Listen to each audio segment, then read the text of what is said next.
예, 오늘 모세가 받았던 그 하나님의 언약이 오늘 이 전도학교에 모인 우리 사명자들 또 전국과 또 함께 기도하시는 모든 분들에게 임하는 응답이 있게 될 줄 믿습니다. 오늘 그래서 제목은요. 오늘 모세가 받았던 응답처럼 모세는 어려움 가운데 어, 사실은 애굽을 탈출했던 도망쳤던 사람이죠. 그래서 이렇게 제목을 붙여봤습니다.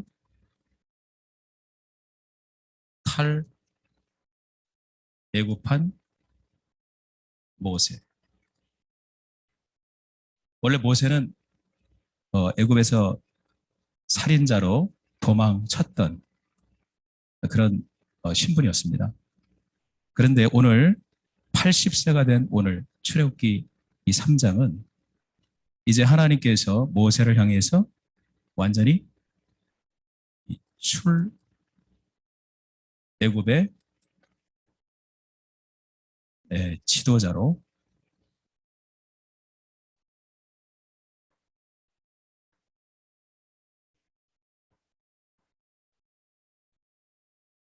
탈애굽 했던 모세가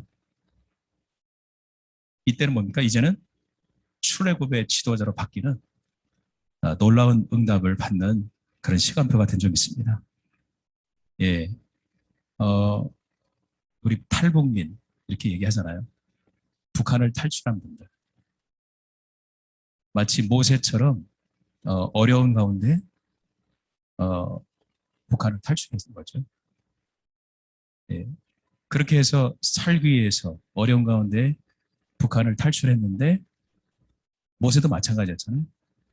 도망쳐 나왔는데 하나님은 거기에 모세를 향한 놀라운 계획이 있었다.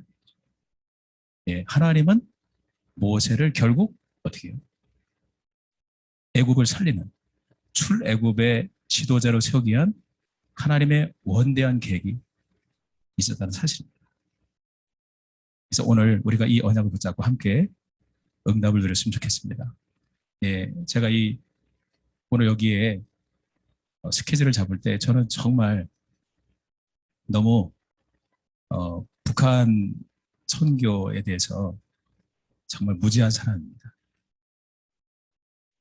여기 가라고 얘기 받았을 때 제가 여기 갈 수가 없습니다. 제가 뭘 안다고 해서 말씀을 증거할 수 있겠습니다. 그리고 이제 제가 이렇게 이 거절을 했는데 가야 된다고 이렇게 말씀하셔서 어쩔 수 없이 제가 계속 기도하는 가운데 예, 답을 얻기를 하나님이 이 중요한 북한 복음화를 위해서 정말 제가 기도를 안 하고 있으니까 이렇게라도 보내셔서 북한을 위해서 기도할 수 있도록 하나님이 그렇게 하시는구나. 그래서 이 몇 개월 동안요, 제가 메시지를 하려면 이렇게 메시지 할 거를 이렇게 미리 가지고 다니거든요. 근데 여기 탈북민 전도학교 오려고 메시지를 늘 끼워놓고 맨날 쳐다보는데 메시지가 안 떠올라요. 늘 빈 메시지. 스케줄은 잡아놨는데. 그래서 하나님 아버지, 무슨 말씀을 심부름해야 될까요? 저 위에다가 그렇게 적어놓고 계속 기도하는데 하나님이 우리 모세를 딱 생각나게 하시더라고요. 그래, 모세가 탈애굽인이 아니었냐. 근데 하나님은 80세가 되니까 아무 힘이 없고 정말 절대 불가능하다고 한 그 시간표 속에 하나님이 모세를 부르셔서 모세가 하는 게 아니고 내가 너를 보낸다. 아멘. 내가 너를 보낸다. 내가 너와 함께 할 것이다. 이렇게 사명을 주시면서 하나님은 출애굽의 지도자로 모세를 세우시는 놀라운 응답을 주신 적이 있습니다. 그래서 오늘 우리 함께 이 축복을 누리게 될 줄 믿습니다. 자, 그래서 정말 북한을 위해서 이렇게 제가 많이 생각하고 그런 적이 없었어요. 가만히 가만히 생각해 보니까 북한, 북한 계속 기도하는데 정말 저는 너무 부끄러웠어요. 북한에 대해서 정말 몰라요. 근데 쭉 기도하면서 그게 떠오르게 하더라고요. 북한. 특히 이 평양. 북한의 수도가 평양 아닙니까? 여기가 어떤 곳이냐. 쭉 그렇게 역사적으로 좀 묵상을 하게 됐어요. 지금 우리 한국에 많은 교회가 있지만 사실은 우리 한반도에 복음의 이 역사가 시작된 곳이 어디입니까? 북한, 평양이에요.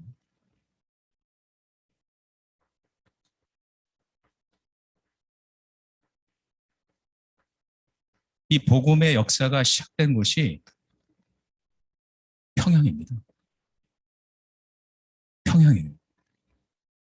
그거를 제가 잊고 있었던 거죠. 북한. 기도하는데 이 지금 남한에 많은 교회가 있지만 사실 이 복음의 시작이 어디냐? 북한, 평양이다. 그거 하나님 딱 생각나게 하시다. 그러면서 그 평양에서 뭐가 시작되냐? 그렇죠? 평양에서 이 복음을 전할 수 있는 주의 사역자들, 그죠? 이 신학생들 키우는 이 주의 사역자들, 이 사역자들 키우는 이 신학교 출발이 어딥니까? 북한 평양신학교예요. 예. 우리 한반도에 이 복음의 시작이요. 이 주의 사자들을 세우는 이 신학교도 남한이 아니고 북한입니다. 평양이에요, 평양. 놀랍지 않습니까? 그렇게 해서 이 한반도에 정말 어떤 역할을 했냐면 이 평양이 이 기독교, 이 중심지의 역할을 담당했던 곳이 바로 평양입니다. 아, 정말 저는 이게 평양이 새롭게 보이더라고요. 이거를 깊게 생각을 못했어요. 제가 신학교에서도 잠깐 배웠지만, 아, 정말 이번에 제가 오면서 이 부분을 다시 한번 묵상하면서 그냥 늘 뉴스 매체를 볼 때 평양 하면은 그냥 누가 떠올라자면 김정은이만 떠올르고 김일성, 김정희, 뭐 또 지금 김정은 이것만 떠올랐지 이런 부분이 생각이 안 났어요. 근데 가만히 기도하면서 여기를 오려고 생각해 보니까 정말 고민이 되고 하나님 정말 고민이 정말 됐어요. 자, 그래서요.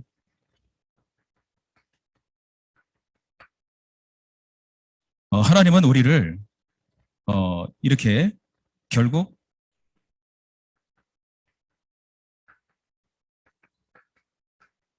이거 하시려고 하는 거죠. 출애굽, 출북한, 그죠? 이 축복을 누리기 위해서 하나님 역사하시는데, 자, 이 기독교 중심 역할을 했던 이 평양이 어떤 것입니까? 뭐 저보다 더 잘 아시겠죠. 역사적으로 살펴보면 이 평양은 이렇습니다. 동방의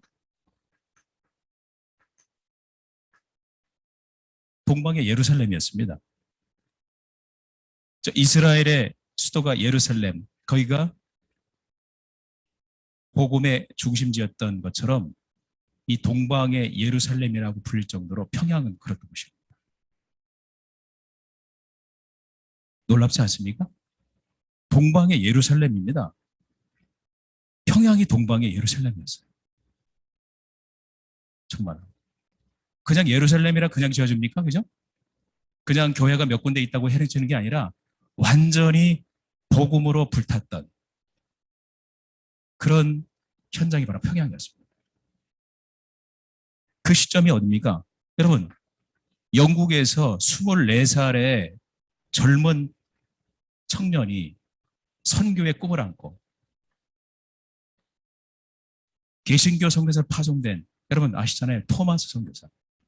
원래는 이 조선 땅도 알지 못했던, 조선 땅은 아예 알려지지 않은 미지의 땅이었습니다. 이 토마스 선교사가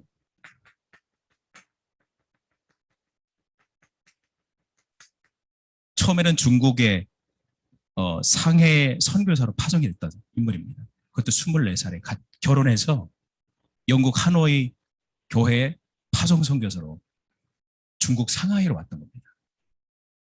근데 안타깝게도 그 부인 캐서린이 임신 중에 막 이제 그 중국 지역을 돌아다니다가 혼자 있다가 병에 걸려 죽었습니다. 그게 얼마나 선교지에서 아내를 잃고 얼마나 낙담하고 얼마나 힘들겠습니까? 거기에다가 이 인간과의 갈등, 선교지에서 그 함께하는 사람들과 여러 가지 갈등, 이런 것들에 모든 것이 다 선교의 꿈을 꿨던 그 모든 것들을 다 접고 포기하고 이제 뭡니까? 이 통역 세관에서 근무하는 선교사로 파송됐는데 선교지에서 낙담돼서 포기를 해버린 거예요. 그랬는데 어떻게 됐냐면요. 하나님의 계획이었습니다. 하나님께서는 실패라는 없는 거죠. 토마스 선교사를 보내신 하나님의 계획이 있었던 겁니다. 아내는 죽었지만, 어려움을 당했지만, 개인적으로 당했지만 하나님의 계획은 다른 데 있던 거예요. 우연히 누구를 조선에서 온 천주교 신자들을 만나게 된 겁니다.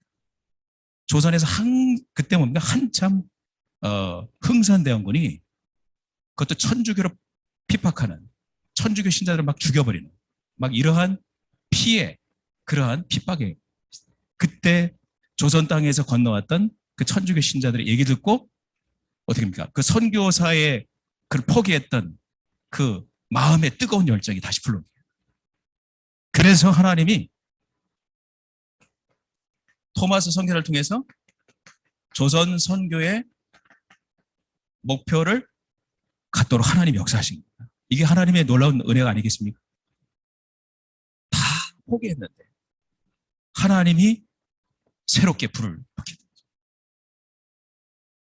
그래서 조선 땅에 가서 처음에는 이제 서해안 쪽에 이렇게 한번 둘러보면서 조선 사람들 한 2개월 정도 만나고 그러면서 조선어도 배우고 그러면서 조선에 대한 이 선교 열정이 더 불타오르는 거죠. 그래서 어떻게 들어가냐면 조선 땅에 들어가게 되면요. 여러분들 좀 아실 겁니다. 1866년에, 그죠? 1866년에 조선의 그때 통상을 요구하면서 미국 상선 제너럴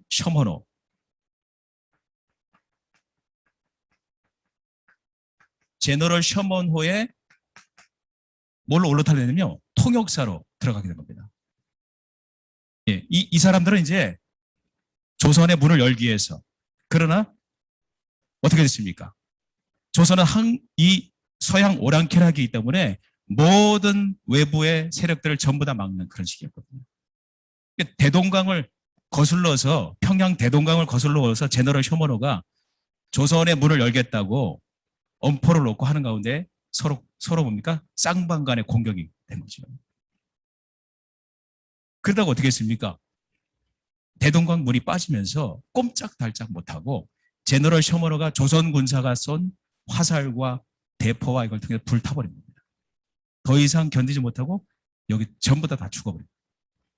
이때 이 토마스 선교사가 들고 갔던 이 뭡니까? 성경을 막 뿌리고 결국 본인도 견디지 못해서 성경을 품에 품고 해안가로 나오게 됐죠. 거기 조선 군사한테 딱 잡히게 된 겁니다.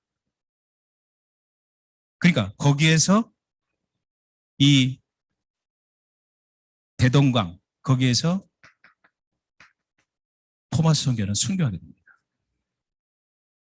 그러니까 말이 이렇게 성경을 딱 품에 품고 이제 조선 군사들이 쫙 둘러싼 상황인데 이렇게 하면서 뭔가 조선 병사가 보기로는 뭔가 땅에 대고 막 뭐라고 기도하더니만 그 가슴에 품고 있었던 무슨 성경책 같은 책을 자기에게 전달을 해주는 거를 이렇게. 근데 그 순간에 이걸 안 받으면 안 되겠다 받았다. 그리고 나서 그 사람은 이 토마스 선교사는 그 자리에서 조선군의 칼에 목이 잘리는 순교를 당합니다. 여러분 이게 바로 동방의 예루살렘으로 북한을 변화시킬 줄이야 누가 알았겠습니까?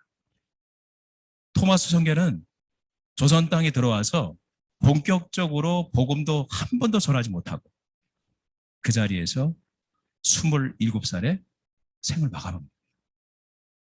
그럼 여러분 실패 아닙니까? 선교. 아니에요. 실패인 줄 알았더니 하나님은 그 순교의 피를 통해서. 그래서 요한복음 12장 24장에 여러분 요한복음 12장 24절에는 무슨 말씀입니까? 내가 진실로 진실로 너에게 이르노니 한 알에 밀이 땅에 떨어져 죽지 아니하면 한 알 그대로 있고 죽으면 많은 열매를 맺느니라. 아멘. 토마스 선교사가 여기에서 대동강변에서 성경책 한 권을 전달하고 죽은 그 순교의 피가 그걸로 끝날 줄 알았던 거예요. 북한의 생명의 씨앗이 뿌려지는 놀라운 역사가 일어나게 된 점 있습니다. 이게 바로 토마스 선교사가 하나의 미랄이었습니다. 복음의 씨앗을 뿌렸고 그 복음의 씨앗이 기가 막히게 드라마틱하게 뭡니까? 누구에게 전달됐습니까? 그 조선 병사 누구였냐면요. 이 박충권이라고. 박충권이라는 토마스 선교사를 죽인 박충권이라는 이 병졸에게 이 성경책이 전달된 겁니다. 안 받으면 안 될 것 같은 그런 느낌이 들어서 받아갖고 왔다 했죠. 받아갖고 왔는데 이 사람이요. 그 성경을 읽다가 하나님의 놀라운 역사를 이 사람이 믿게 된 겁니다. 1866년. 근데 이 사람이 성경을 가져와서 그 성경을 읽다가 30년이 지난 1899년에 세례를 받고 장로가 되는. 여러분 이런 놀라운 역사가 일어났습니다. 그걸로 끝인 게 아닙니다. 대동강변에 뿌렸던 그 성경 쪽복음이잖아요. 그때 당시에 조기가 귀했잖아요. 그것을 대동강변에서 주워와서 그거를 벽지로 발랐던 그 집이 여러분 동방의 예루살렘 바로 장대현 교회입니다. 그 성경책을 가져와서 벽지로 발랐는데 벽지를 바르기만 했는데 하나님 역사하셨어요. 그 받아갖고 온 사람은 예수 믿고 장로가 되고 그 벽지 발랐던 그곳이 뭐가 됐습니까? 평양 1호 장로교회 장대현 교회가 됐다.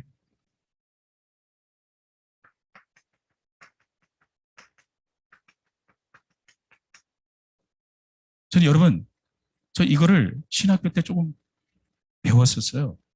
근데 이번에 다시 한번 쭉 이걸 보는데 야 우리 생각과 하나님의 역사는 다르구나. 우리는 끝이라고 생각했는데 토마스 선교사가 그렇잖아요. 아내가 죽고 포기했는데 하나님은 조선 선교의 비전을 또 품어주시고 그리고 뭡니까? 본격적으로 사역을 하려고 성경을 들고 왔는데 조선 땅에 닿자마자 죽고 실패인 줄 알았더니 그 뿌려진 복음의 씨앗은 박충권과 그 벽지로 발랐던 그 현장에 하나님의 역사하셨다. 놀라운 역사가 일어났습니다. 이래서 여기에서 평양 대부흥회가 일어나면서 1907년도에 평양 대부흥회 일어나면 그래서 전국에 이 뭡니까? 복음의 불길이 일어나면서 그 당시에 한 20만 명에 그쳤던 이 신자들이 금방 뭡니까? 60만 명으로 불어나. 그러니까 이 평양 주일날만 되면요. 평양은 완전히 뭡니까? 불신자들도 주일이라고 용어를 쓸 정도로 완전히 달라졌어요. 평양이 그런 곳이었습니다. 그랬던 곳인데 언제부터 어려움이 오기 시작했습니까? 여러분, 이러한 엄청난 복음의 불길이 일어났던 평양. 근데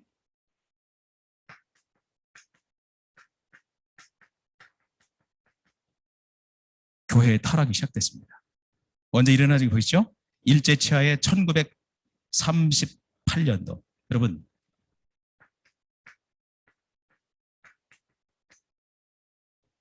1938년 9월 9일 날. 여러분, 북한의 건국절이 9월 9일이라면서요. 예? 야, 근데 이게 우연입니까?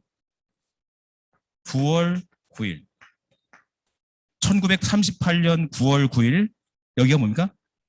평양 서문박교회. 평양에 있는 서문박교회입니다.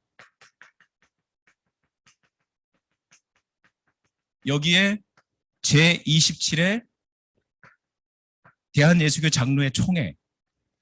여러분, 여기에서 어떤 일이 벌어졌는지 아시죠? 여기에서 바로 뭡니까? 일제 신사 참배를 총회에서 가결하는 이러한 씻지 못할 놀라운 일들이 벌어지게 됩니다. 그러니까 어떻게 됐습니까? 여기에서 뭘 가결했죠? 신사 참배를 이 총회에서 뭡니까? 아니, 목사님들이 모여서 신사 참배는 뭡니까? 우상 숭배가 아니고 국가 의식이다. 그렇기 때문에 교회가 적극적으로 참여해도 상관이 없다 하고, 여기 뭡니까? 이때 총회장인 홍택기 목사님이 가결을 시켜버렸습니다. 이때 이미 우리가 알고 있는 뭡니까? 주기철 목사님, 이런 신사 참배를 반대했던 모든 사람들 이미 일제가 완전 투옥시켜버리고요. 찍소리 하지 못하도록 중간중간에 총회, 중간중간에 93명의 일본 경찰들을 배치해놓고 아무도 반대하지 못하도록 완전 조직적으로 움직이면서 총회에서 신사 참배를 가결하는 이런 일들이 벌어지게 됐습니다. 여러분, 이때 목사님들이 나서서 정말로 우상 숭배할 수 없다고 목숨 걸고 반대를 했어야 되는데 이러한 일들이 벌어집니다. 어느 정도까지 된지 아십니까, 여러분? 1945년 일제가 멸망할 때까지, 패망할 때까지. 여러분, 1945년 일제가 패망할 때까지 부끄럽기 짝이 없는 총회에서 뭡니까? 헌금을 모아가지고 어느 정도고요? 조선 장로호라고 하는, 이거 보세요. 조선 장로호. 이거 뭐죠? 조선 장로호라고 하는 전투기까지 헌납을 했다. 이 전투기 조선 장로, 즉 대한예수교 장로회에서 헌금을 모아서 일제가 승리하도록, 전쟁에서 승리하도록 전투기까지 헌납을 했다 이겁니다. 교회의 종을 다 떼다가 헌납을 하고, 이러한 일들이 교회 지도자를 통해서 벌어졌다. 너무나 부끄러운 역사죠. 여러분, 그러니까 지금 우리가 북한 동포들과 북한 김정은 정권과 이들이 들어서서 지금 하고 있는 이 행위가 결국은 뭐냐? 교회의 타락과 교회가 올바른 복음을 전하지 못했을 때 일어났던 그 결과로 지금 재앙이 북한에 임했고, 북한 정권을 통해서 그 우상 숭배의 죄로 지금 탄압과 억압과 바로왕이 애굽에 했던 것처럼 그런 일들이 벌어지고 있는 실상이다. 오늘 우리는 이 언약을 붙잡아야 되겠습니다. 그렇다면 하나님, 우리가 어떻게 되겠습니까? 어떻게 동방의 이 예루살렘, 그죠? 북한, 평양 특히 하나님께서 동방의 예루살렘으로 복음의 씨앗을 뿌렸던 이 현장에 이 하나님의 분명한 다시 재건될 수 있는 그런 역사를 바라보면서 오늘 우리는 정말 기도해야 될 점이 있습니다. 여기에 하나님께서 그렇다면 이것을 알고 있는 우리 탈북민 중에서 제자가 일어나야 될 점이 있습니다. 아까 우리 준목님하고 같이 오면서 잠깐 얘기를 나눴는데, 아, 그렇구나. 탈북민 중에도 많은 사람들이 있지만 중간중간에 행적을 감추는 사람도 있고, 하나님이 제자를 준비하고 계십니다. 아멘. 여러분, 예루살렘이 무너져서 바벨론의 포로 잡혀고 포로 생활할 때 정말 그 예루살렘 재건을 위해서 눈물을 흘렸던 그 현장의 제자가 누굽니까? 이런 제자. 느헤미야 같은 제자. 그죠? 느헤미야가 1장 1절에 11절에 보면 우리 잠깐 한번 우리 보실까요? 우리 느헤미야에 보면 자, 느헤미야 1장에 보니까요. 자, 이 기도를 보면서 정말 이 느헤미야의 가슴이 느껴지는 느헤미야 1장 1절에서 11절에 보면 이렇게 기도합니다.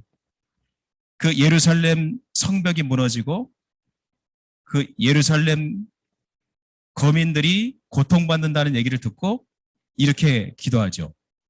느헤미야 1장 4절에 보면 이랬습니다. 내가 이 말을 듣고 앉아서 울고 수일 동안 슬퍼하며 하늘의 하나님 앞에 금식하며 기도하여 이르되 하늘의 하나님 여호와 크고 두려우신 하나님이여 주를 사랑하고 주의 계명을 지키는 자에게 언약을 지키시며 긍휼을 베푸시는 주여 간구하나이다. 이제 종이 주의 종들인 이스라엘 자손을 위하여 주야로 기도하오며 우리 이스라엘 자손이 주께 범죄한 죄들을 자복하오니 주는 귀를 기울이시며 눈을 여시사 종의 기도를 들으시옵소서. 나와 내 아버지의 집이 범죄하여 하면서 쫙 기도를 합니다. 이러한 우리 북한의 하나님이 다시 한번 이 교회가 다시 살아나고 다시 3,000개가 넘는 교회가 있었다고 합니다. 교회를 다 이 김일성이가 다 무너뜨렸습니다. 1948년 9월 9일 북한 건국일이 9월 9일입니다. 그리고 1958년도에 김일성이 선포로 인해서 북한에 있는 모든 교회를 다 무너뜨리고 해체시켜버리는 그런 일들이 벌어졌습니다. 이제 하나님 느헤미야처럼 눈물을 흘리며 기도하며 하나님 저 북한 땅에 하나님 정말로 교회를 다시 세울 수 있는 그 날이 돌아오기를 간절히 기도하는 그러한 제자들. 아멘. 다니엘 6장 10절에 다니엘이 포로 잡혀갔을 때 어땠습니까? 예루살렘 회복을 위해서 예루살렘을 향한 창문을 열어놓고 하루 3번씩 무릎을 꿇고 간절히 하나님 앞에 기도했던 그 다니엘과 같은 제자.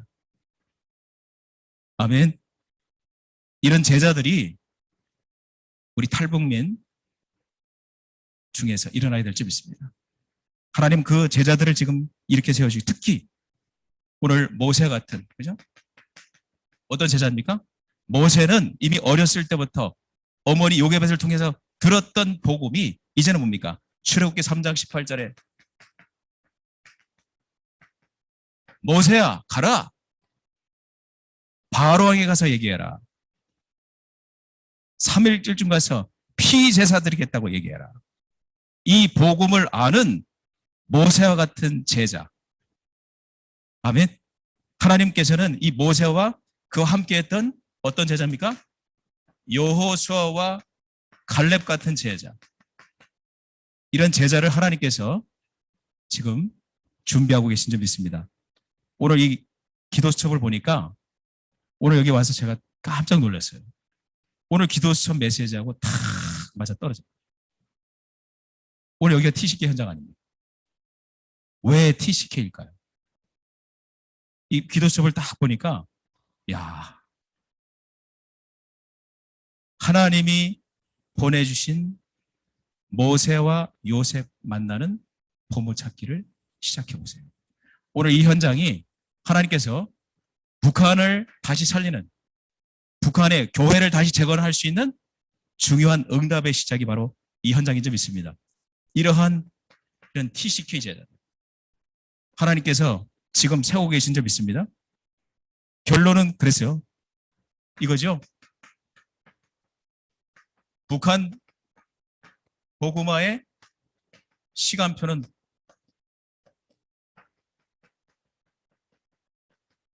무엇입니까? 언제입니까? 하나님은 언제요? 이렇게 할 수 있는 이런 제자들이 준비될 때. 아멘. 하나님은 반드시 북한의 문을 여시게 될 줄 믿습니다.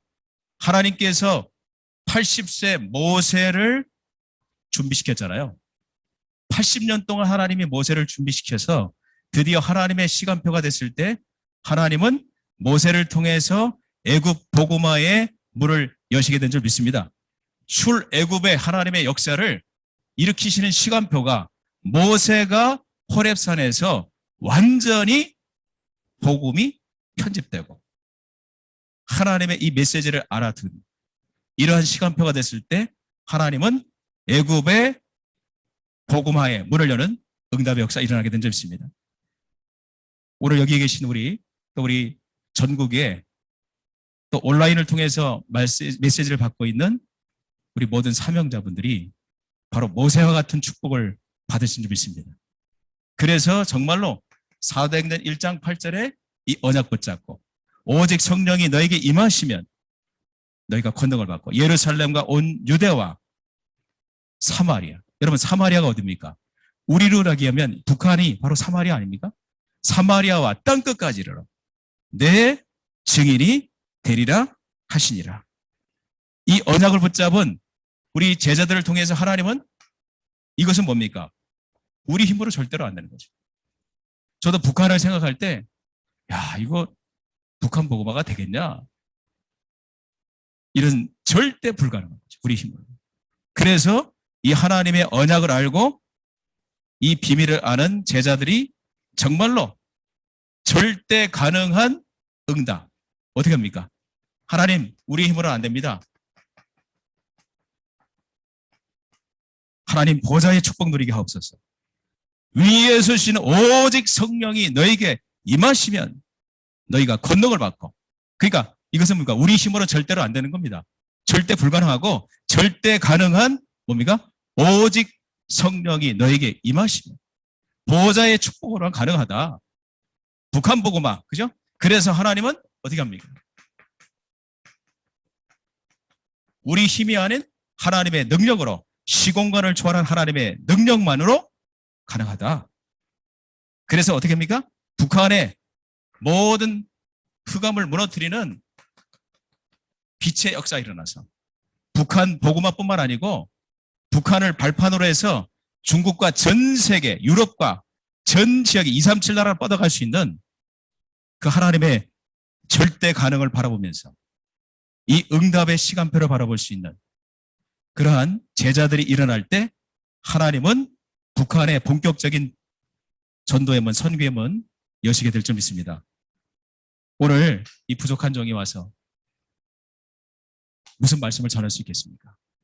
오늘 여기 계신 우리 정말 사명자들과 또 제자들, 전국에 있는 모든 사명자들과 함께 하나님의 언약 붙잡고 하나님이 문을 여시는 놀라운 때를 바라보면서 함께 기도하는 응답의 역사 시작될 줄 믿습니다.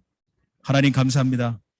오늘 하나님께서 이 부족한 종을 통하여 말씀을 심부름하게 하심을 하나님 감사를 드립니다. 하나님 북한을 탈출해서 하나님이 대한민국에서 모세와 같이 출애굽에 출북한에 북한 복음화를 위해서 준비되는 제자들을 만나게 하심을 하나님 감사드립니다.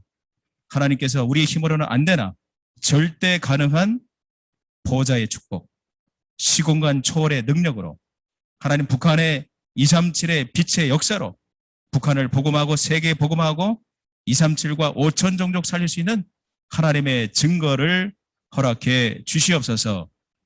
예수 그리스도의 이름으로 기도하옵나이다. 아멘.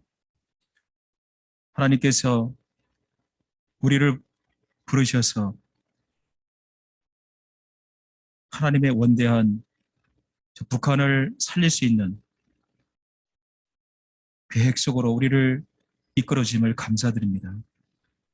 하나님 아버지, 우리의 힘으로는 절대로 안 되기 때문에 우리의 가슴 속에 하나님의 언약이 불일듯 일어날 수 있도록 하나님 마음에 하나님의 소원을 품고 아버지여 달려갈 수 있는 영적인 힘을 하나님 우리에게 허락해 주시옵소서.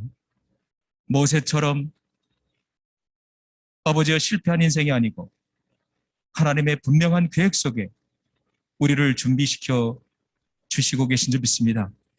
출애굽의 지도자로 우리를 부르시고 이끌어 가신 줄 믿습니다. 저 북한 복음화를 위해서 하나님 우리를 지금 준비시키고 계신 줄 믿습니다. 하나님 북한 복음화를 위한 중요한 여호수아 갈렙 같은 제자들이 지금 일어나고 있습니다. 이 TCK 현장을 통해서 그러한 제자들을 세울 수 있도록 하나님 역사해 주시옵소서. 그래서 하나님 오늘 말씀처럼 동방의 예루살렘을 재건할 수 있는 응답의 역사가 시작될 수 있도록 하나님 역사해 주시옵소서. 이제는 만왕의 왕이 되신 우리 주 예수 그리스도의 은혜와 하나님 아버지의 놀라우신 사랑과 성령님의 내주인도 역사하시니 보좌의 축복과 시공간 초월의 능력으로 북한을 복음하고 237 나라의 빛으로 쓰임받을 우리 탈북민 모든 제자들 현장과 개인과 가정과 섬기는 교회와 모든 현장 위에 지금부터 영원까지 항상 함께 계실지어다. 아멘.